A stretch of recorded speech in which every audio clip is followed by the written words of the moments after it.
Bismillahirrahmanirrahim. Assalamualaikum warahmatullahi wabarakatuh. Alhamdulillah wassalatu wassalamu ala Rasulillah wa ala alihi wa ashabihi wa mawalah amma ba'd.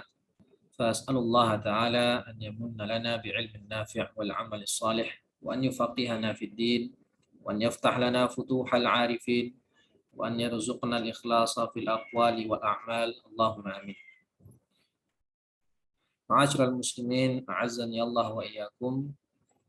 Kita lanjutkan kembali pembahasan kita dalam membahas kitab Al-Waraqat, ya, Syarah Al-Waraqat karya Syekh Sa'ad bin Nasir Asy-Syashri hafizahullah taala, dan kita masih membahas tentang al-akhbar, ya, dan masuk ke pembahasan jenis akhbar dilihat dari sisi sanadnya.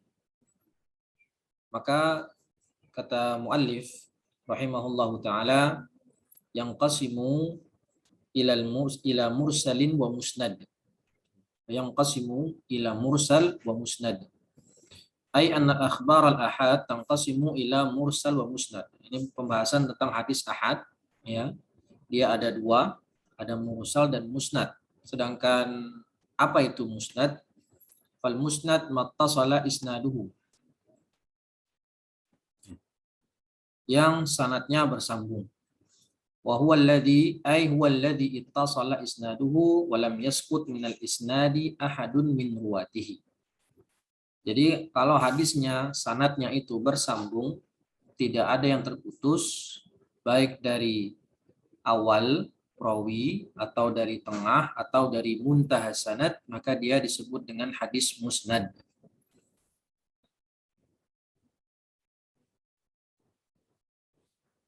Kemudian wal mursalu ma lam yattasil isnaduhu. Kebalikannya, lawan dari al musnad adalah mursal. Wa ammal mursal fa huwa alladhi saqata ba'du ruwatihi wa hadzal istilah indal usuliyyin. Beliau menjelaskan pembagian hadis ahad dilihat dari sanadnya atau rawinya terbagi menjadi mursal dan musnad. Hanya dua saja, itu menurut ulama usul. Lebih simpel. Sedangkan wa amma indal muhadditsin fal mursalu huwa ma saqata sahabihi faqat fayakunul mursal indal usuliyyin a'ammu minal mursal indal muhadditsin. Akan tetapi menurut ulama hadis, ya, ulama hadis itu mursal itu, jadi hadis yang terputus sanad itu ada macam-macam namanya. Ada mursal, ada mu'dal, ada munqati', ada mu'allaq. Jadi ulama hadis membaginya bermacam-macam. Kalau ulama usul lebih simpel, lebih umum. Yang namanya mursal itu adalah hadis yang terputus sanadnya. Mau dari awal, dari depan, dari tengah, atau dari belakang. Itu semua namanya mursal. Tapi kalau ulama hadis mengatakan kalau mursal itu adalah jika yang hilang sanadnya adalah sahabat. Masa kata sahabihi faqat. Itu namanya mursal. Maka mursal menurut ulama usul a'ammu minal mursal indal muhadditsin. Ya, lebih umum dibandingkan ulama hadis. Ulama hadis merincinya. Li'annal mursal indal usuliyyin yashmalul mursal indal muhadditsin wa huwa alladhi saqata sahabihi. Karena mursal menurut ulama usul itu termasuk mursal menurut ulama hadis. Wa yashmalul munqati'. Lalu ada namanya munqati'. Apa itu munqati'? Kata ulama hadis, alladzi saqata ahadu ruwatihi min wasatil isnad. Kalau sanadnya terputus di tengah. Ya, terputus seperti misalnya hilang tabi'in atau tabi'ut tabi'innya hilang. Wa yashmalul mu'dal. Lalu ada namanya mu'dal. Wa huwa alladzi saqata fihi rawiyan wa yashmalu aidan al-mu'allaq. Nah, kalau mu'dal itu dua perawinya hilang, terputus sanadnya. dua perawi langsung secara berurutan dari tengah ke depan atau dari tengah ke belakang. Wa yashmalu aidan mu'allaq. Nah, ada lagi namanya mu'allaq. Alladzi saqata min awwali isnadihi min jihati sahibil kitabi rawin fa aktsar. Nah, itu kalau mu'allaq itu terputus dari awal sanad. Dari awal sanad. Wa yashmalul balaghat hadhihi kulluha yuqalu laha mursal. Jadi ringkasnya, yang namanya ulama hadis itu membagi hadis yang terputus menjadi berbagai macam. Ada yang namanya mursal, itu kalau yang hilang sahabat. Ada yang mengatakan ada yang namanya munqati', itu kalau terputus sanadnya di tengah-tengah. Ada yang namanya mu'dal, itu kalau dua rawi langsung terputus secara berurutan. Ada yang bernama mu'allaq, itu kalau sanadnya terputus di depan. Jadi an Bukhari, an siapa? Nah, annya itu hilang. Langsung ke tabi'in dan ke sahabat begitu. Lalu tapi kalau kata ulama usul, semuanya itu mu'dal, munqati', mu'allaq, mursal itu semua namanya mursal. Ya, karena tadi mursal menurut ulama usul lebih umum. Jadi lebih simpel kita memahaminya. Lalu mursal itu ada dua, kata Syekh As-Satsri. An-naw'ul mursal al-awwal marasil as-sahabah. Ya. Kalau hadis musnad jelas itu kita berhujjah dengannya. Ya, hadis mursal kita bisa mengambil atau berhujjah dengan hadis tersebut. Ya. Wal haditsul musnad hujjah. Nah, sedangkan hadis mursal itu hujjah apa tidak? Maka dibagi dulu. Ada rincian. Hadis mursal ada dua, marasil as-sahabah. Bi an ya'tiya sahabi fayasqutu sahabiyan akhar. Jadi ada sahabat meriwayatkan dari sahabat lain. Nah, sahabat lain itu hilang, terputus sanadnya. Wa hina idzin yakunu maqbulan. Apakah diterima sebagai hujjah hadis itu? Iya, diterima sebagai hujjah. Kenapa? Li'anna sahabata udul wal jahlu bil wahid minhum la yadur.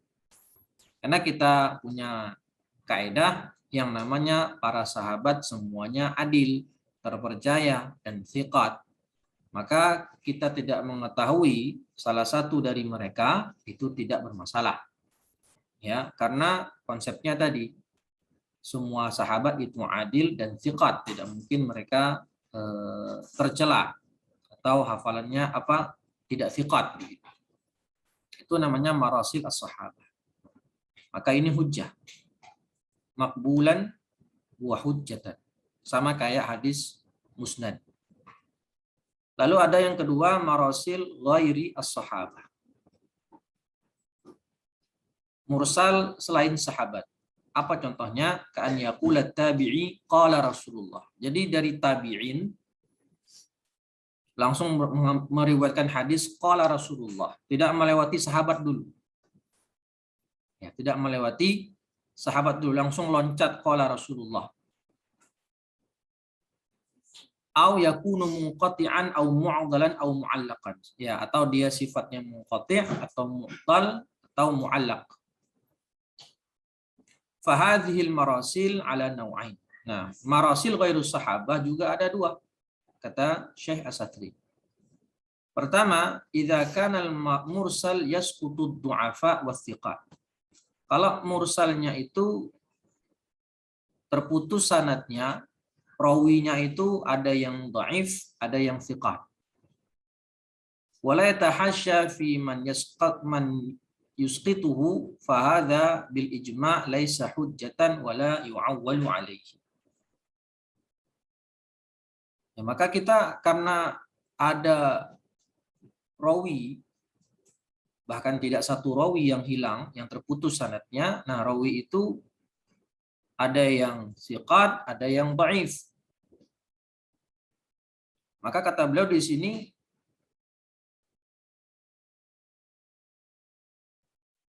bil ijma' laisa hujjah. Tidak diambil sebagai hujjah. Karena kita tidak tahu mana di antara perawi ini yang thiqat dan mana yang dhaif. Maka tidak diambil sebagai hujjah. Itu mursal yang jenis pertama dari mursal ghairu sahabah. Yang kedua, idza kana al-mursal la yasqutu illa thiqat faqat. Yang hilang sanadnya atau yang putus sanadnya adalah rawi yang thiqat. Kalau tadi kan campuran, ada yang dhaif, ada yang thiqat. Maka untuk kehati-hatian tidak diambil hujjahnya. Karena khawatir nanti malah yang dianggap itu adalah rawinya yang dhaif. Maka ulama sepakat kata Syekh di situ ijma' nggak diambil sebagai hujjah hadis mursal tersebut. Kalau yang terputus hanya yang thiqah saja, faqat hina idin hal yuhtaju biriwayatihi al-mursalah amla. Fihi thalathatu aqwal. Ini ada 3 pendapat ulama. Al-qaul awal laisa bihujjah, sama dengan yang mursal yang ini, yang jenis pertama, yang ghairu sahabah jenis pertama, enggak hujjah. Wa alaihi ba'dul muhadditsin, ini pendapat sebagian ahli hadis. Wal qaulu tsani hujjatun wa alaihi jamahir al-fuqaha. Kata jumhur, dia bisa menjadi hujjah. Karena yang terputus sanadnya itu perawinya jelas thiqat. Misalnya 2 orang yang terputus sanadnya, ternyata diteliti kedua-duanya thiqat. Jadi hadisnya bisa menjadi hujjah. Ini pendapat jumhur fuqaha dan usuliyun dan para imam-imam terdahulu. Wal qaulu tsalits annana nanzuru ilal adillah al-muqtarinah. Ini tafsil. Ditafsil, dirinci. Kita lihat dalil-dalil yang menjadi faktor dari hadis tersebut atau dalil-dalil yang mengiringinya. Faktor-faktor yang mengiringinya. Bisa nggak kita jadikan dia sebagai hujjah atau tidak? Wa hal yujadu ma yu'addiduhu aw la yujad. Apakah ada yang menguatkan ya hadis tersebut, mendukungnya atau tidak ada? Hadza qaulul Imam Syafi'i wa huwa alladhi asyara ilaihi al-muallif fi qauli illa marasil Sa'id bin al-Musayyib fa innaha futtishat fa wujidat masanid. Nah, contohnya hadis atau mursal Sa'id bin Musayyib. Jadi dalam mazhab Syafi'i, hadis mursal itu nggak dipakai. Kecuali satu, hadis mursal ghairu sahabi. Ya, disebutkan dalam kitab Husul Masaratnya Dr. Labib. Jadi hadis yang mursal menurut mazhab Syafi'i, kalau dia mursal sahabah kayak tadi, maka hujjah. Alasannya karena semua sahabat itu adil. Sedangkan hadis mursal ghairu sahabi atau ghairu sahabah itu hukum asalnya tidak bisa dijadikan hujjah kecuali hanya satu saja. Hanya satu yang bisa diambil hujjah. Meskipun dia hadis mursal ghairu sahabah, yaitu hadis mursal dari Sa'id bin al-Musayyib. Jadi kalau Sa'id bin al-Musayyib berkata langsung qala Rasulullah padahal dia tabi'in dan bukan sahabat, maka para ulama hadis, para ulama usul mengatakan hadis itu bisa dijadikan hujjah. Karena telah diteliti hadis mursal Sa'id bin Musayyib ini, diteliti dan ditemukan kalau hadisnya itu dihukumi musnad bersambung. Kenapa? Karena alasannya li'annahu yarwiha ghaliban an walidi zaujatihi Abi Hurairah. Kenapa? Karena Sa'id bin Musayyib ini menikah dengan anak perempuannya Abu Hurairah. Jadi Abu Hurairah itu mertuanya. Ya, sehingga banyak dia si Sa'id ini meriwayatkan hadis dari Abu Hurairah. Meskipun dalam meriwayatkan beliau langsung mengatakan qala Rasulullah, tidak melewati Abu Hurairah. dan telah diteliti juga kalau hadis mursal Sa'id bin Musayyib itu dihukumi hujjah alias musnad bersambung. Nah, jadi kesimpulannya hadis mursal kalau kata Syekh Syastri, mursal sahabah hujjah, mursal ghairu sahabah itu terbagi menjadi dua. Kalau yang terputus itu ada lebih ada yang thiqat, ada yang dhaif, tidak bisa jadikan hujjah. Kalau dia hadisnya yang terputus, yang hilang itu hanya yang thiqat saja, ulama terbagi menjadi 3 qaul. Ada yang mengatakan itu tidak dijadikan hujjah juga. Yang kedua dikatakan hujjah karena ini pendapat jumhur. Dan yang ketiga kalau dia ada dalil yang atau faktor yang mengiringinya. Seperti hadis mursal Sa'id bin Musayyib, maka dijadikan hujjah karena sudah diperiksa dan diteliti oleh para ulama hadis kalau hadisnya itu musnad atau bersambung hukumnya. Kemudian pembahasan berikutnya turuk ada il hadis. Turuku ada il hadis itu metode periwayatan hadis. Ada namanya an-anah. Wal an-anah tadkhulu 'alal asanid. Wa hiya an yaqula rawi an fulan. Jadi an-anah itu kayak an fulan, an fulan. Contoh lain an-anah qala fulan, fa'ala fulan, wa anna fulan. Wa hadhihi al-an-anah tadkhulu fil asanid. Maka ini masuk ke dalam sanad. Wala takunu min qubailil mursal dan tidak termasuk dalam bagian mursal. Ballaha hukmul ittisal. Maka dia bahkan dihukumi sebagai hadis yang muttasil, hadis yang musnad, bukan hadis yang mursal. Illa idza kana asy-syakhsu ma'rufan bil irsal, innahu hina idzin tattaqi an anatahu. Kecuali kalau orang tersebut dikenal sebagai orang yang mursal, ya dikenal ma'rufan bil irsal, hadis riwayatnya itu terkenal dengan hadis yang mursal, maka kita menjauhi an-anahnya. Tapi hukum asalnya an-anah thariqah meriwayatkan hadis dengan an-anah itu dihukumi muttasil. Wal aslu annal hadits al marwi bi hadhihi shirah maqbulun yu'mal bihi illa idza kana rawi mudallisan. Kalau rawinya mudallis maka kita jauhi hadisnya, tidak kita jadikan hujjah, tapi hukum asalnya hadis dengan perawian an-anah itu hukumnya ittisal dan hujjah, diterima dan diamalkan. Lalu wa idza qara'a asy-syaikhu yajuzu lirrawi an yaqul haddatsani au akhbarani. Hadza huwa al-qismul awwal min maratibir riwayah. Nah, beliau melanjutkan tingkatan-tingkatan riwayah. Yang pertama, an yaqra asy-syaikhu wat talamidhu yasma'un. Fa hadhihi a'la maratibir riwayah wa tusamma qira'atu asy-syaikh fa hina idzin yaqulu rawi haddatsani au akhbarani. Nah, kalau yang pertama syekhnya yang membaca, muridnya mendengar. Syekhnya membaca, rawinya mendengar. Maka kalau begitu si murid tadi boleh meriwayatkan hadis dari syekh tadi dengan kalimat haddatsani atau akhbarani. Ini tingkatan yang paling tinggi.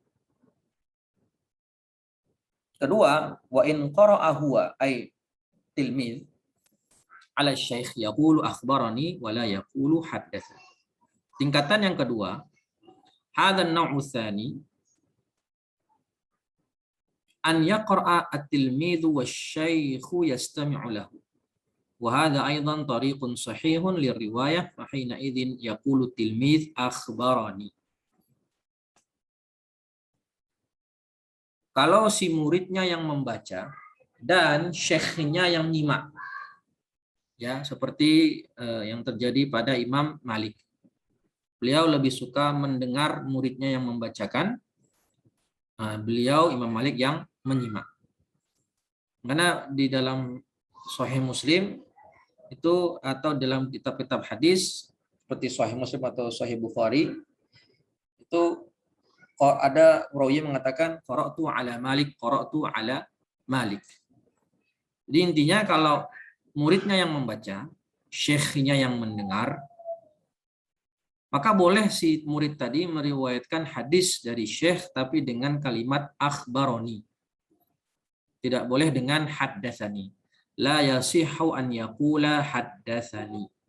Karena haddatsani ini illa idza qala haddatsani qira'atan alaihi. Atau boleh dia pakai haddatsani cuman ditambah, enggak cukup haddatsani aja. Ya, haddatsani qira'atan alaihi atau haddatsani ijazatan. Nah, itu kalau metode yang kedua. Fatabayyana bidzalikal farqu baina akhbarani wa haddatsani wa anna haddatsani la tuqalu illa fi qiraati syekh. Nah, ini tingkatan yang pertama. Syaratnya meriwayatkan dengan lafaz haddatsani itu kalau syekhnya yang membaca dan muridnya yang menyimak. Kalau muridnya yang baca, syekhnya menyimak, itu pakai akhbarani atau haddatsani ijazatan. Tingkatan yang ketiga, wa in ajazahu syaikhu min ghairi qira'atin fayaqul ajazani au akhbarani ijazatan. Nah, kalau muridnya enggak membaca, syekhnya juga enggak membaca, tapi syekhnya hanya ngomong apa? Ajastuka, ya, ajastulaka. Aku izinkan engkau, aku bolehkan engkau meriwayatkan hadis ini dariku. Dia langsung memberikan ijazah begitu saja. Ya, an-naw'u tsalits min aqsamir riwayah. Ini jenis yang ketiga, al-ijazah bi an yaqula syaikhu lirawi anhu ajaztu laka wa adzintu laka an tarwiya anni al-kitab al-fulani. Ini contohnya. Ajaztu laka, aku izinkan engkau.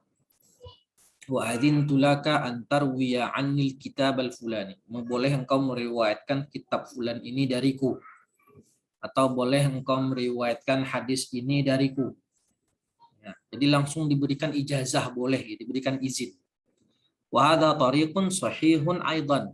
Ini juga cara yang sahih, metode yang benar dalam periwayatan hadis menurut jumhur. Fahina idin yaqulur rawi, tapi yang boleh dikatakan oleh rawi, si rawi ketika dia meriwayatkan hadis ini kepada orang lain, itu lafaz kalimatnya adalah ajazani au akhbarani ijazatan. Ajazani au akhbarani ijazatan. Ya, nggak boleh cukup akhbaroni gitu aja. Karena akhbaroni itu untuk tingkatan yang kedua tadi. Murid yang baca, syekh mendengar. Ya, jadi harus ditambahkan ajazani, akhbaroni ijazatan atau ajazani. Wala yajuzu lahu an yutliq. Nggak boleh dia mutlakkan akhbaroni gitu aja. Nggak boleh. Wa yahrumu alaihi an yaqula haddatsani au yaqula akhbarani bihaitsu la yuqayyiduha biqaulihi ijazatan. Maka haram. Nah, lihat, hukumnya haram kalau si perawi mendapatkan izin ajaztulaka kata syekhnya, dia meriwayatkan hadis dengan lafaz haddatsani. Enggak boleh karena itu untuk level pertama. Atau membaca atau meriwayatkan dengan lafaz akhbaroni saja. Maka itu untuk level yang kedua. Harus dia tambahkan akhbaroni ijazatan. Ini untuk amanah ilmiah. Kemudian kata Syekh Labib, maka bisa kita contohkan, praktekkan pada waktu sekarang. Saking berjamurnya YouTube, ya.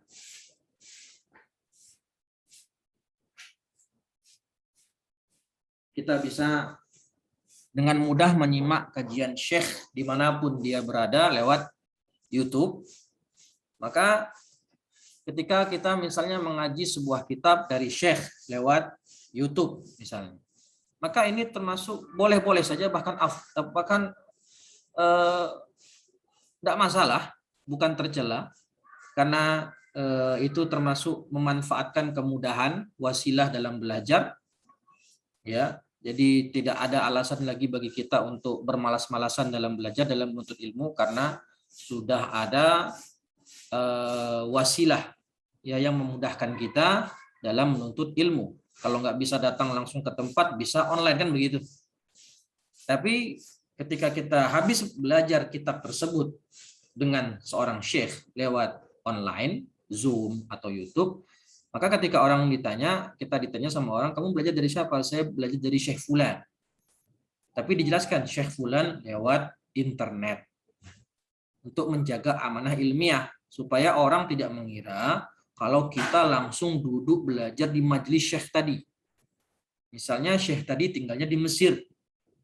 Ya, seperti yang terkenal itu kayak Syekh Yurusdi Qalam atau Syekh Mustafa Dib Al-Bugha yang ada di Damaskus, ya, atau masyayikh yang lain yang ada di Arab Saudi atau di Yaman, yang mereka tinggal di sana, tapi kita bisa menyimak kajian mereka lewat online, YouTube atau lewat Zoom.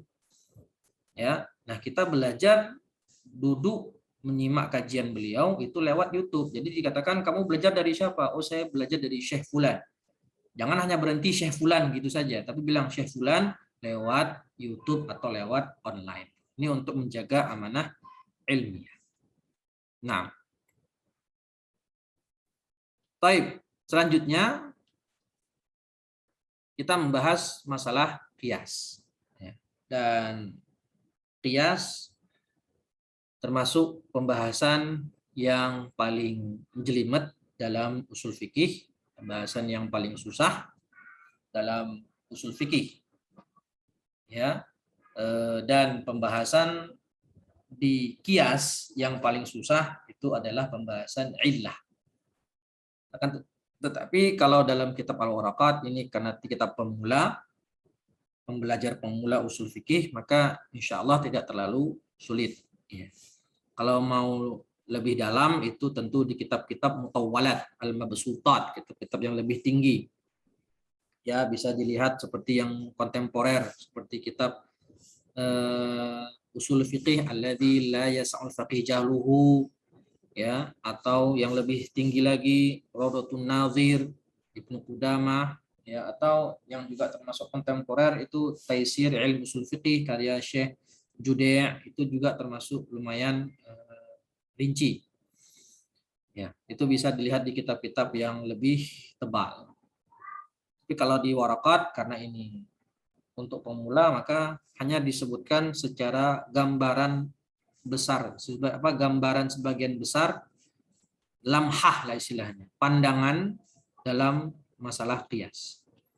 Supaya ketika kita masuk ke kitab yang lebih dalam, yang lebih luas, itu tidak bingung, ya, karena sudah paham sebagian besar inti permasalahan kulit-kulitnya qiyas. Nah, itu.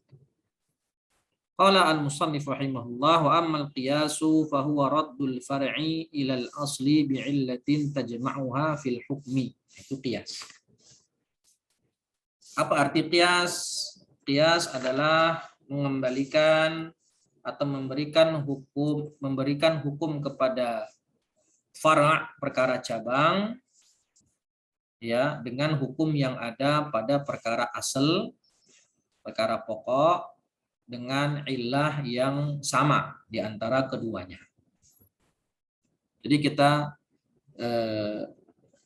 antu'tiyal far'a hukmul asli li'illatin jami'ah. Kita memberikan perkara cabang itu hukum yang ada pada perkara asal, perkara pokok, karena ada illah yang menyatukan keduanya.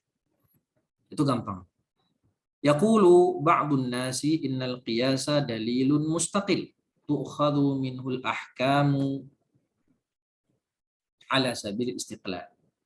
Wa ta'ifatun yaqulun al-qiyasu fil haqiqah tariqun min turqi fahmin nususi syar'iyyati li'annahu 'indama ta'tina hadithatun la na'malu fiha qiyasan illa idza kana dhalikal qiyasu mustanadan ala aslin thabitin bil kitabi awis sunnah. Sebagian ulama mengatakan qiyas itu adalah dalil yang mustaqil, dalil yang independen yang bisa diambil darinya hukum syar'i. Independen. Ini pendapat yang pertama. Lalu ada pendapat yang kedua, dan ini yang lebih tepat insya Allah. Al-qiyas fil haqiqah tariqun min turuqi fahmin nususi syar'iyyah. Qiyas itu adalah salah satu metode dalam memahami dalil-dalil syar'i. Hanya salah satu metode dan bukan dalil yang berdiri sendiri. Karena ketika datang kepada kita sebuah permasalahan, sebuah peristiwa, la na'mal fiha qiyasan, dan tidak kita pakai kias padanya, kecuali kalau kias itu mustanadan ala aslin thabit. Kecuali kias itu ada bersandar dari aslun yang thabit, dari perkara pokok yang valid, yaitu dari Al-Quran dan As-Sunnah. Karena kan di antara rukun kias itu adalah al-aslu. Dan al-aslu itu harus ada sabit dari Al-Quran maupun As-Sunnah. Fal qiyasu fi haqiqatihi tausi'u majaril hukmi syar'i. Maka qiyas itu secara hakikat dia adalah tausi', memperluas atau melebarkan cakupan hukum syar'i. Wa ala kullin fal qiyasu fil lughah ma'khudun min al fi'li qasa bima'na annahu arafa miqdar. Ya, qiyas secara lughatan ada bermakna qasa. Artinya qaddara, mengukur. Wa qad yutlaqul qiyasu fil lughah 'alal musawah. Jadi kata ulama, qiyas secara lughah ada dua pengertian, at-taqdir wal musawah.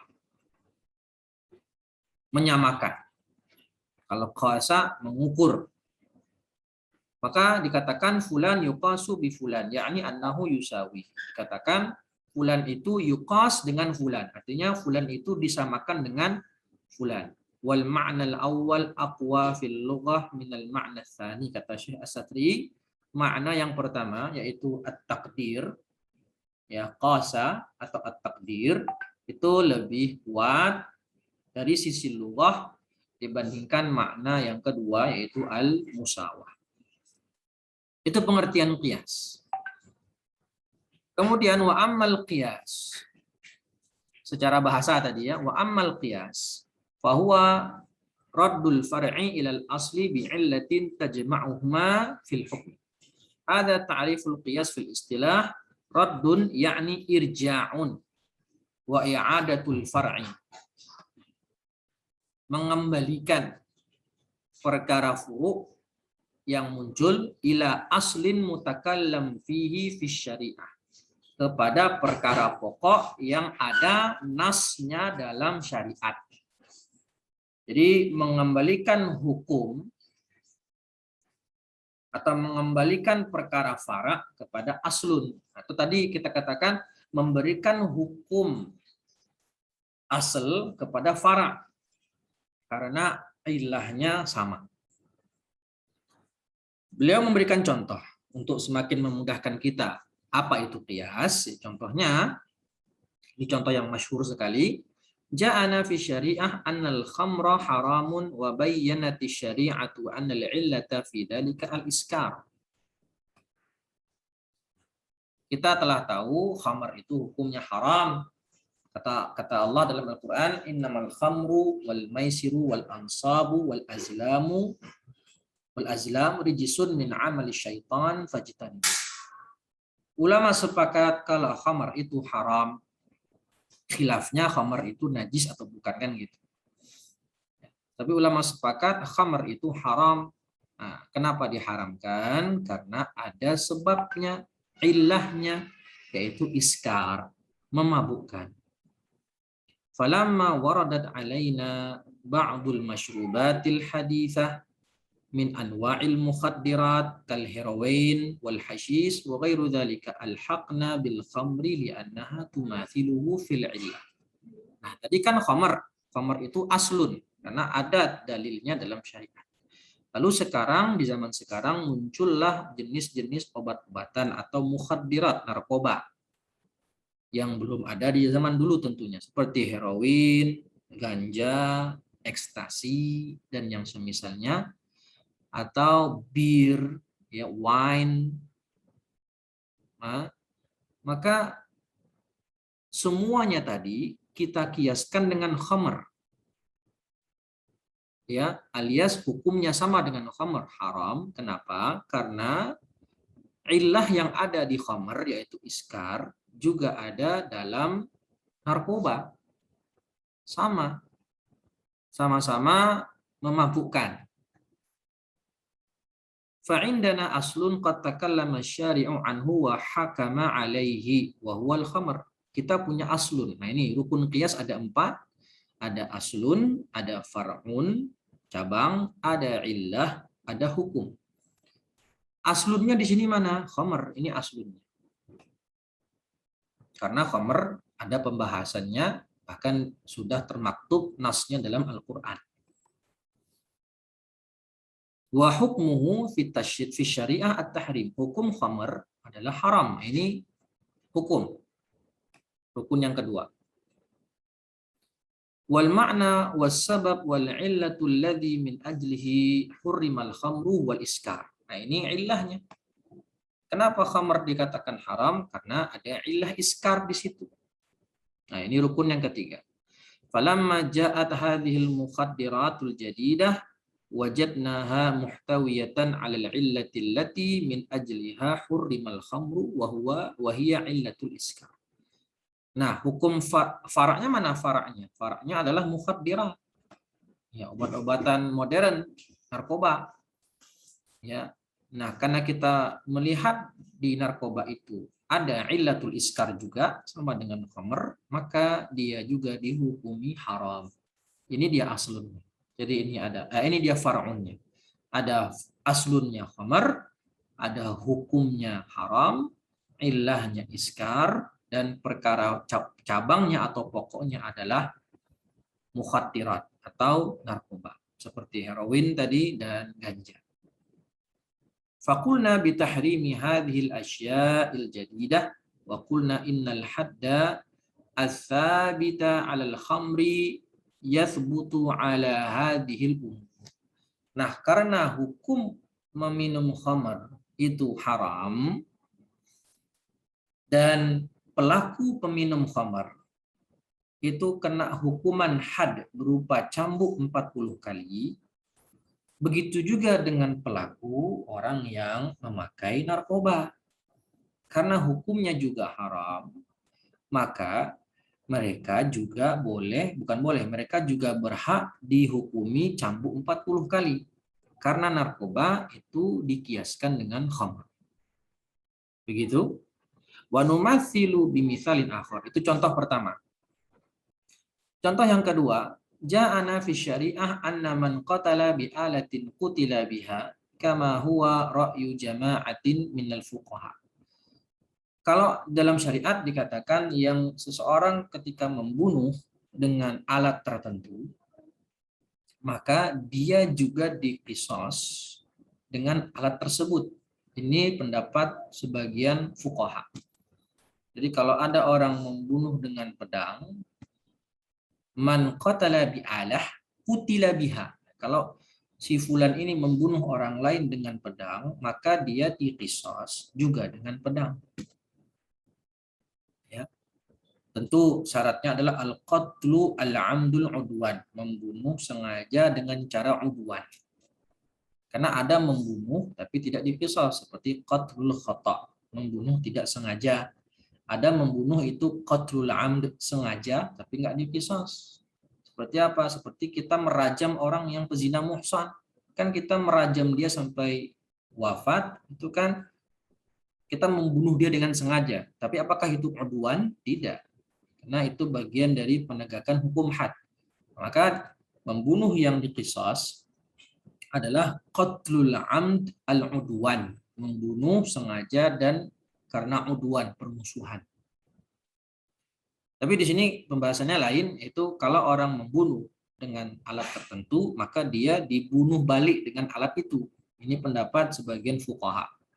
Falamma ja'atna alatun jadidah kal musaddas wa ghairuhu wa ghairihi alhaqna bil alatil qadimah kasayf wa nahwihi fa indana aslun. Nah, kalau sekarang kan ada senjata namanya pistol. maka kita kiaskan dengan alat dahulu, alat perang dahulu atau alat senjata tajam yang zaman dulu, yaitu pedang. Kita punya aslun namanya saif, pedang. Wa indana far'un wa huwal musaddas, itu senjata api, senapan. Wa indana hukmun, nah hukumnya apa? Subutul qisas, ya, ditetapkannya hukum qisas bagi pelaku pembunuhan dengan alat itu. Binaan 'alal qatli bihi wa indana illah wa hiya anna kullan minhuma alatun nafidah fil jismi haddatan. Ilahnya apa? Karena kedua alat tadi, pedang maupun pistol, itu ilahnya sama, yaitu senjata tajam yang bisa menembus tubuh. Jadi kalau dulu orang membunuh dengan pedang, maka dia juga diqisas dengan alat itu. Nah sekarang jika membunuh dengan senjata api, maka juga dia dibunuh atau diqisas dengan senjata api tersebut. Ini pendapat sebagian fuqaha. Itu dicontohkan, contoh yang kedua dalam permasalahan qiyas.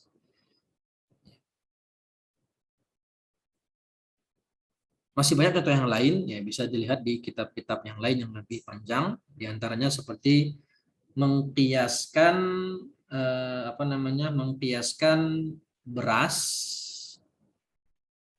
dengan gandum. Dalam hukum apa? Dalam hukum adanya riba pada beras.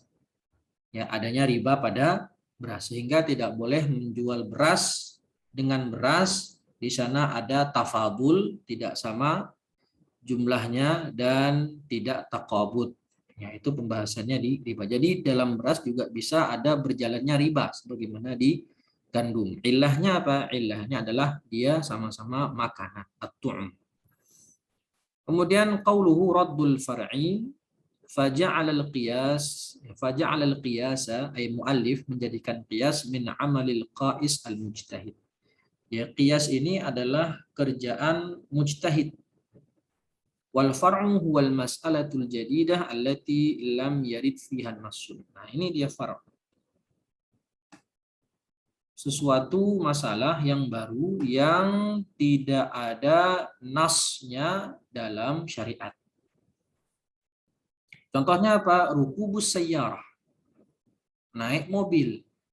Ini kan perkara baru. Fa innaha mas'alatun jadidah lam takun ala ahdi Nabi sallallahu alaihi wasallam fa naqisuha ala rukubil ba'ir.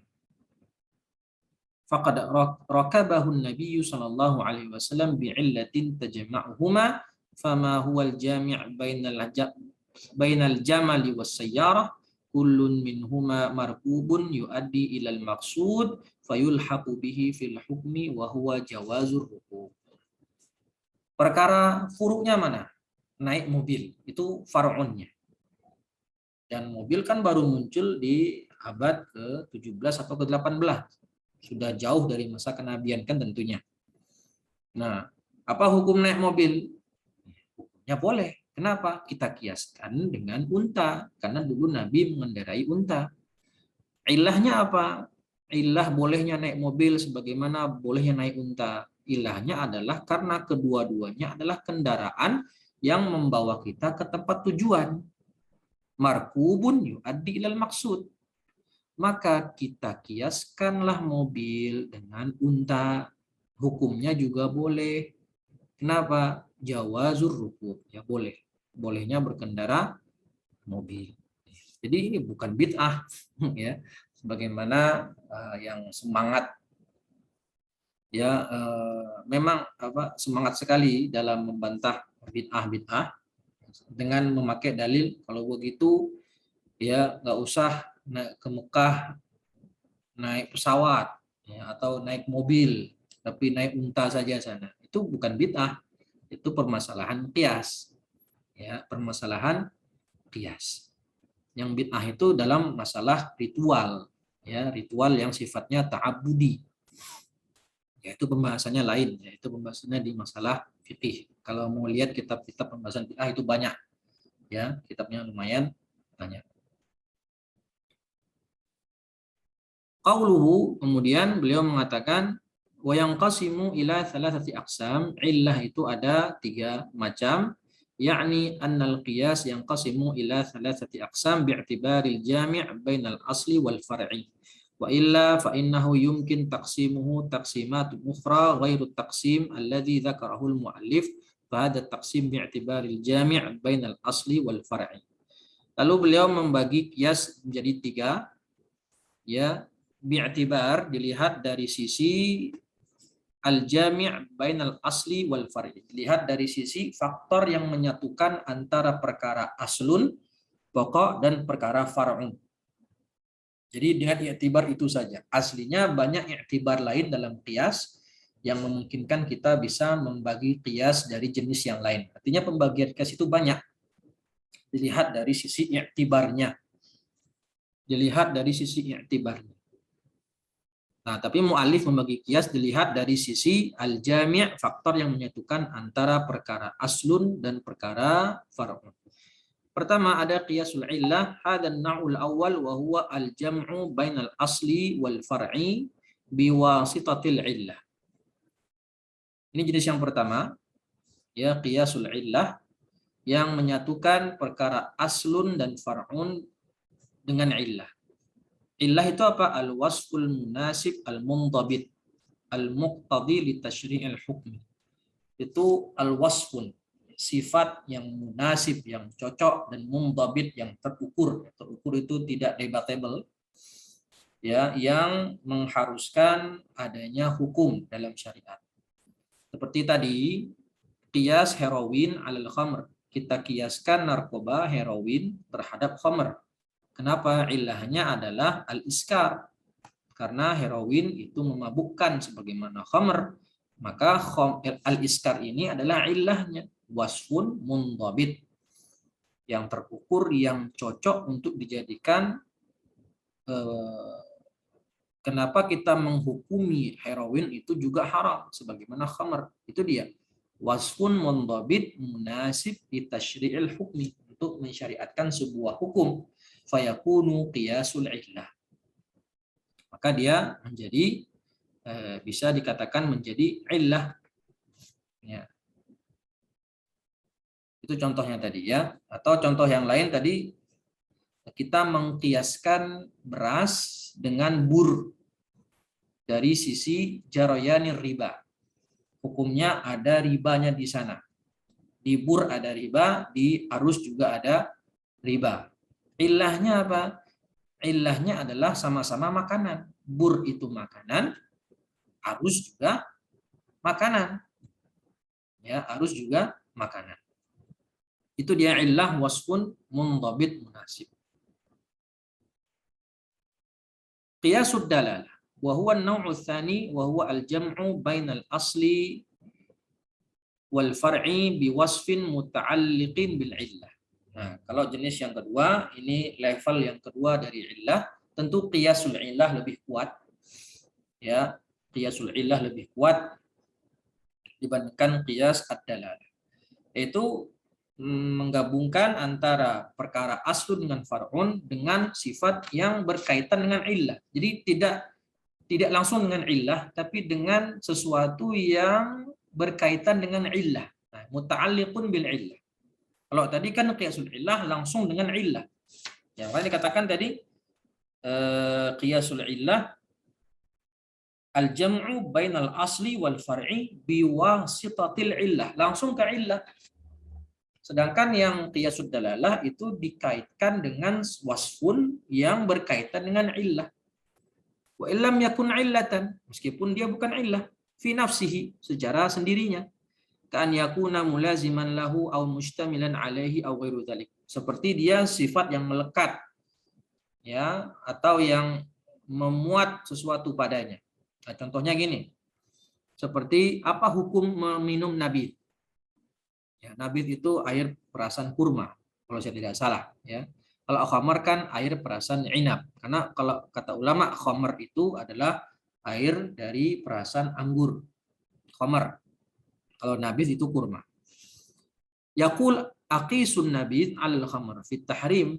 Nah, misalnya ada mujtahid mengatakan saya mengkiaskan nabid dengan khamar dari hukum haram. Artinya nabid itu haram seperti khamar. Kenapa? Alasannya apa? Li'anna raihatal khamri mawjudatun fin nabid. Dikatakan kenapa diharamkan sama kayak khamar? Karena bau nabid itu ada pada baunya khamar itu ada pada nabid. Baunya nabid itu mirip dengan khamar. Jadi kalau nabid yang sudah didiamkan berhari-hari itu baunya seperti khamar. Ya, jadi bukan ilahnya bukan iskar. Tadi kan ilahnya iskar. Ini enggak, baunya. Atau mungkin warna nabid, warna dan bau nabid misal yang sudah didiamkan berhari-hari itu mirip dengan khamar. Maka dikhawatirkan dia juga punya ilah iskar, memabukkan, sehingga diharamkan. Fahadhihi raihah wasfun mulazim lil illah. Sifat ini adalah sifat yang melekat pada illah, tapi bukan illah itu sendiri.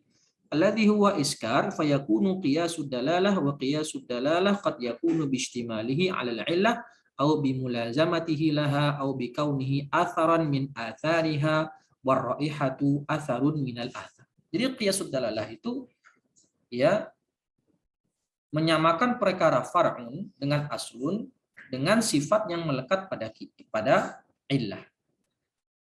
Ya, bisa dia bentuknya melekat pada illah ya, atau dia bisa bentuk athar, jejak, ya, athar atau efek ya yang ada pada perkara far'un itu. Dan bau, jadi kan baunya nabid itu mirip dengan bau khamar jika telah didiamkan berhari-hari, maka dia dihukumi dengan apa?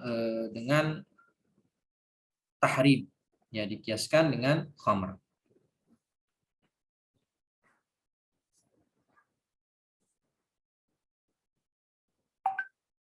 Jenis yang terakhir, qiyasus syabah ala wifqi hadha taqsim yuradu bihi al-jam'u bainal asli wal far'u bi wasfin laisa illah wa la yastalzimu al-illah. Nah, yang ketiga, qiyasus syabah. Ya, para ulama ini sebenarnya ini bukan qiyas karena dalam qiyasus syabah tidak ada illah. Ulama menamakan dia qiyas.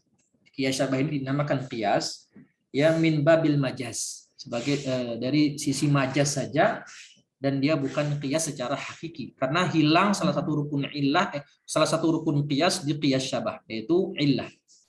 Jadi qiyas syabah itu menyatukan antara perkara aslun dan far'un dengan sifat yang dia bukan illah dan juga bukan hal yang berkaitan dengan illah. Wa yumatsiluna lahu biqauli ba'dihim, contohnya adalah ini kata Hanafiyah ya. Menyentuh zakar itu tidak membatalkan wudu. Kenapa? Diqiyaskan dengan kapak atau faru' ya, alat untuk bercocok tanam.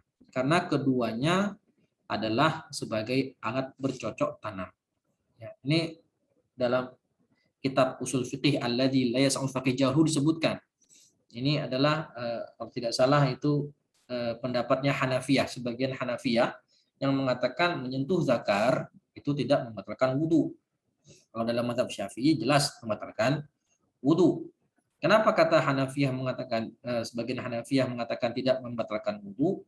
Karena zakar itu dikiaskan dengan kapak atau pacul. Karena kedua-duanya adalah alat untuk bercocok tanam. Tentu bercocok tanam di sini berbeda ya, antara dengan zakar dan dengan kapak. Fahuna kaunuhu alatan. Alatu harthin laisa wasfan munasib. Dikatakan kenapa menyentuh zakar tidak membatalkan wudu? Karena kedua-duanya sama dengan alat bercocok tanam. Maka ini bukan sifat yang munasib. Padahal tadi ilah adalah wasfun munasibun mundhabit. Dan ini tidak mundhabit, tidak munasib untuk menetapkan sebuah hukum, dan juga tidak mustalzim, tidak melekat pada sifat yang munasib untuk penetapan sebuah hukum. Contoh yang kedua, lau qala qail inna samin bil ittifaq bunia